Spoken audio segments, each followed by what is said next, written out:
To the bushfire crisis now. We begin in Queensland. 4 regions were evacuated just yesterday in extreme weather conditions. Brendan Smith is at QFES in Brisbane for us this morning. Brendan, how are conditions looking today?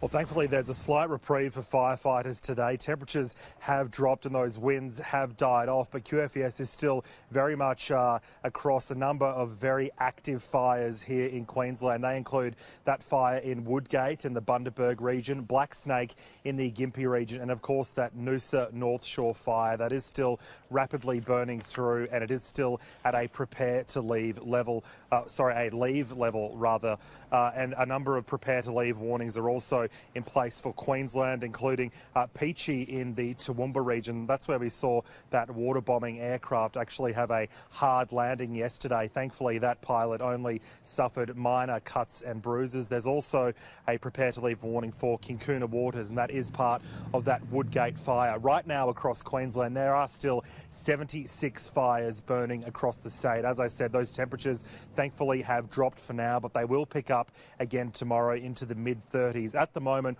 all fires are below that severe fire danger rating, but they will pick up again tomorrow, and there is still the chance of that dry lightning sweeping through the state up to the Sunshine Coast today as well. The focus will really be shifting towards the weekend. That severe fire danger will increase again, but thankfully, again, no winds likely for the weekend. The picturesque Sunshine Coast under siege as a fast-moving bushfire blanketed Noosa's North Shore in thick black smoke again, forcing residents to flee. A scramble to safety for residents in Woodgate in the Bundaberg region and townships near Gympie. As temperatures continued to soar, the winds picked up as well. A water bomber crash-landed in the township of Peachy, north of Toowoomba, as a fire tore through. Thankfully, the pilot only suffered minor injuries. It's that wind change today that's adding this real complexity to the forecast, and it will make conditions really challenging for our firefighters on the ground.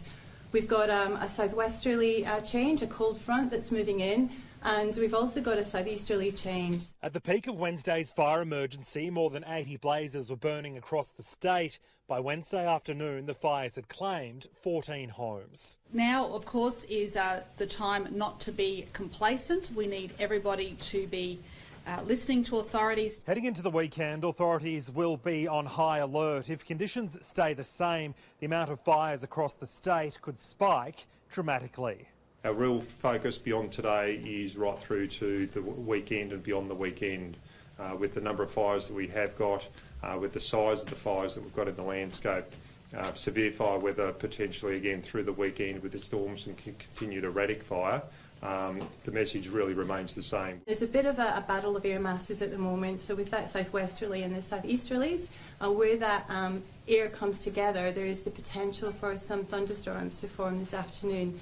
Now, the air is really, really dry, so we're not going to see any significant rainfall with these thunderstorms, but there's definitely the potential for some lightning, so that's something we'll be monitoring really closely.